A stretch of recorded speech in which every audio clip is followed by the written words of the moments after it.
Hello friend, welcome to success my success. तो आइए आज हम कुछ क्रम व्यवस्थितवार करने के बारे में आज स्टडी करेंगे। तो स्टार्ट करते हैं। फर्स्ट नंबर क्वेश्चन, 5 लड़के A B C D E एक पंक्ति में बैठे हुए हैं। ए डी के बाईं ओर और बी के दाईं ओर बैठा है।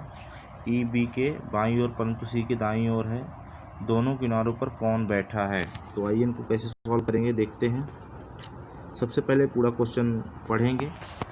इसमें एक चीज़ अपने माइंड में रखने वाली बात ये रहती है कि हमेशा अपना दायां उनका दायां कहलाएगा और अपना बायां उनका बायां कहलाएगा। इस बात को आप ध्यान रखते हुए इस क्वेश्चन को सॉल्व करिएगा। तो आइए स्टार्ट करते हैं।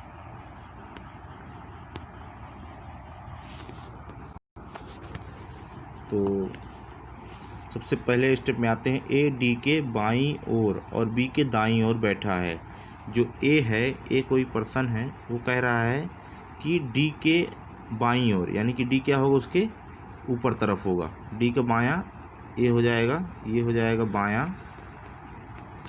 और ये हो जाएगा दाएं। जैसे कि यदि आप सामने देख रहे हैं स्क्रीन के तो समझ जाएंगे दायां बायां। इसी तरह हमको बिठाना है, यानी कि अपना दायां डी का दायां होगा और अपना बायां बी का बायां होगा। तो आगे पढ़ते हैं। ए डी के बाईं ओर और बी के दाईं ओर, यानी कि बी कहाँ पे हमारा होगा, बी यहाँ पे होगा, तो बी के बायां दायां क्या कहलाएगा, ए हो जाएगा इधर, है ना।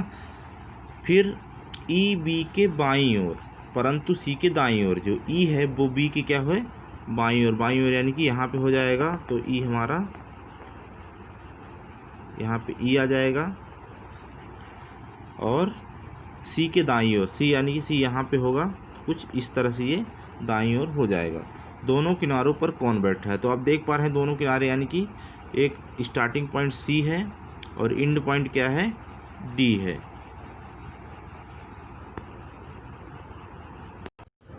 तो इस तरह से ये कुछ हमारा डायग्राम है, यानी कि फाइनल जो सेटअप इसका बनेगा वो कुछ इस तरह बनेगा। जैसा कि आप देख लीजिए, सबसे पहले सी आ जाएगा, सी के बाद कौन सा आएगा, बी आएगा, बी के बाद क्या आएगा, ई आएगा, ई के बाद क्या आ जाएगा, ए आ जाएगा, ए के बाद क्या आएगा, डी आ जाएगा। तो अंतिम छोर पूछ रहा है कि इनके दोनों किनारों पर कौन बैठा है। तो दाएं साइड में कौन बैठा है, डी बैठा है, और बाएं साइड में कौन बैठा है किनारों पे, सी। तो इस तरह से हमारा क्वेश्चन सॉल्व हो जाएगा, ये हमारा आंसर हो जाएगा। ठीक है, तो नेक्स्ट क्वेश्चन देखते हैं। क्वेश्चन को आप लोग लिख लीजिए, जिससे सॉल्व करने में आपको आसानी हो जाएगी। तो जैसे कि आप क्वेश्चन नंबर 2 पढ़ पा रहे हैं, मनी यानी मोना टिंकू रिंकू एक कार रैली में भाग ले रहे हैं। ठीक है, तो जैसे जैसे आपको स्टेप कहता जाता है वैसे वैसे स्टेप अपने को फॉलो करना है। तो ठीक है, सबसे पहले देखते हैं कि मनी मोना से आगे है, तो इसको अपन लिख लेते हैं, देखते हैं कैसे। तो सबसे पहले लिखेंगे मनी मोना से आगे है, तो यम मनी के लिए हो गया। अब मोना से आगे है तो मोना से थोड़ा सा आगे कर देते हैं, ग्रेटर देन साइन लगा के, कौन, M, M A N I, money. फिर पढ़ते हैं परंतु रिंकू से पीछे है, तो क्या करेंगे, हमारा बन जाएगा इससे मनी से ग्रेटर देन कौन है, रिंकू हो गई। ठीक है, तो अब आगे पढ़ते हैं क्वेश्चन। फिर रिंकू मनी से आगे परंतु टिंकू से पीछे है, तो टिंकू से ग्रेटर देन कौन हो जाएगा, टिंकू। ठीक है, अब आगे पढ़ते क्वेश्चन को। अनी इन सभी के बीच में है, यानी ये 4 पर्सन हैं, इनके बीच में अनी है, यानी कि मोना और मनी के बीच में कौन आ जाएगा, अनी आ जाएगा। तो ये हो गया हमारी चीज़ 5 व्यक्तियों की। अब बताना है कि सबसे आगे कौन है, तो सबसे आगे कौन है, टिंकू है। इसको एक बार फिर से देख सकते हैं आप लोग कैसे करना है।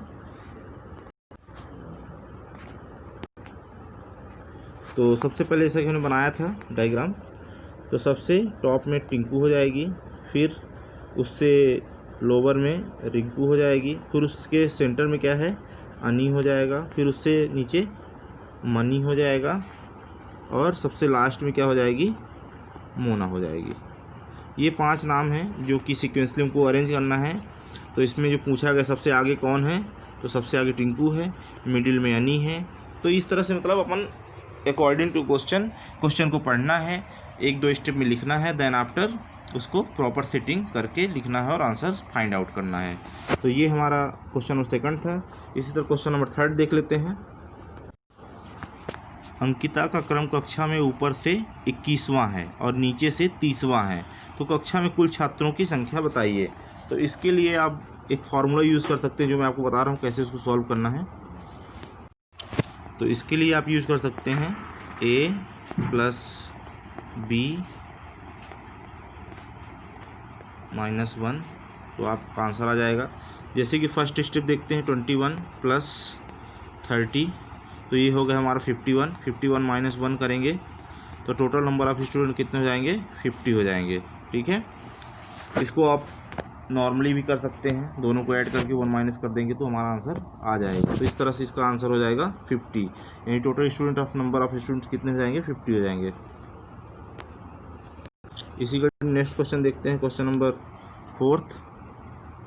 38 छात्रों की कक्षा में आस्था का क्रम ऊपर से 8वां, तो उसका नीचे से क्रम बताना है। तो इसके लिए सेम फार्मूला है, इन दोनों में क्या करेंगे, आपस में माइनस कर देंगे और जो हमारा आंसर आएगा उसको लिख देंगे।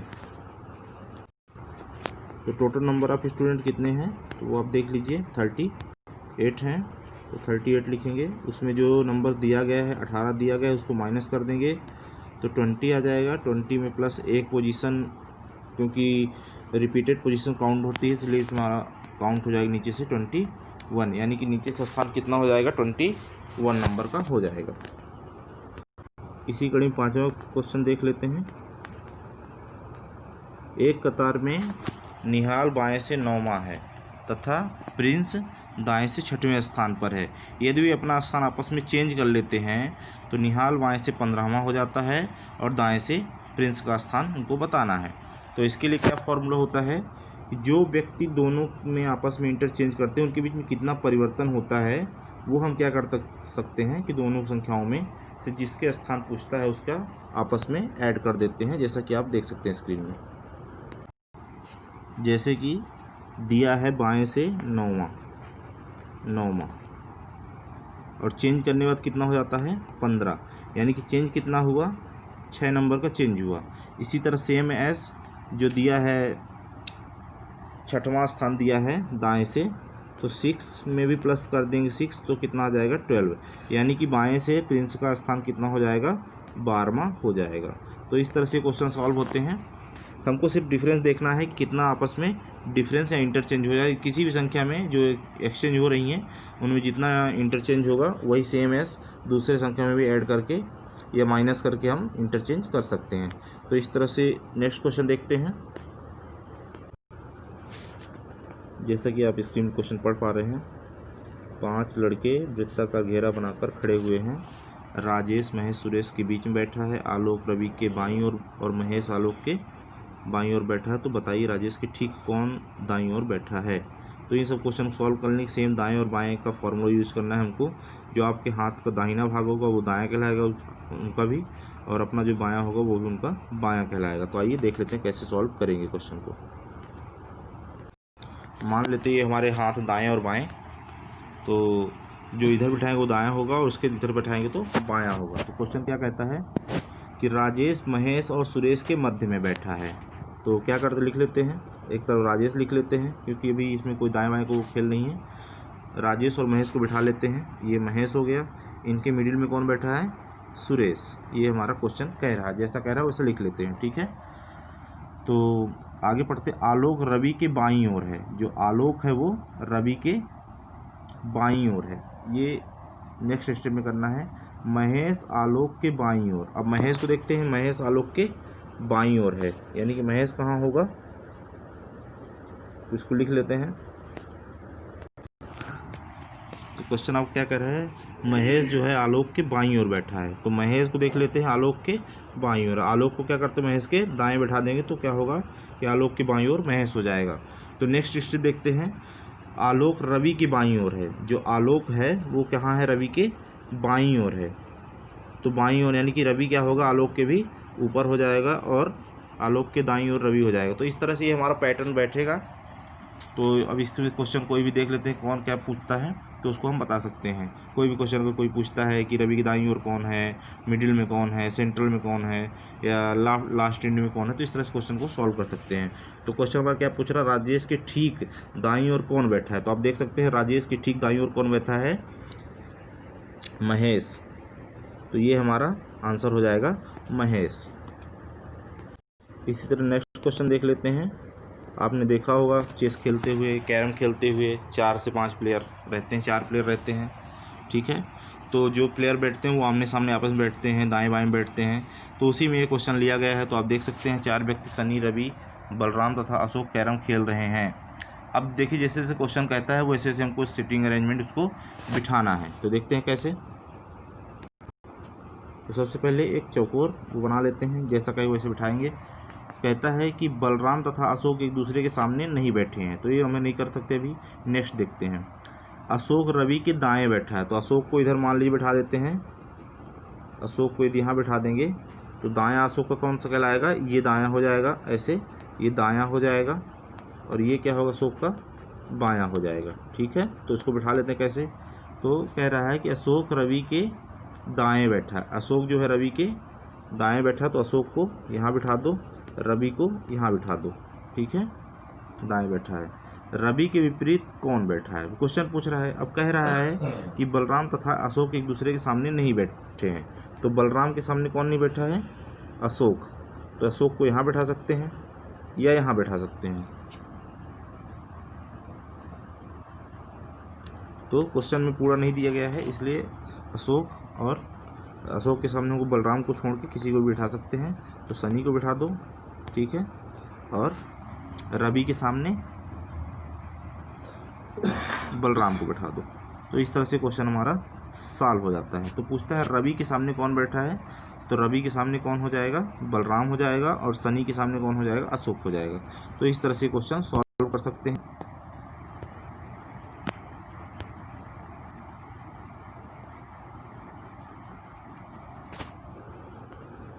यहाँ पे अगर रवि हो जाएगा तो उसके सामने बलराम हो जाएगा, और अशोक के सामने कौन हो जाएगा, सनी हो जाएगा। तो इस तरह से ये हमारा क्वेश्चन सॉल्व हो जाएगा। जैसे जैसे क्वेश्चन कहता है जिस स्टेप हमें फॉलो करके उसको सॉल्व करना है।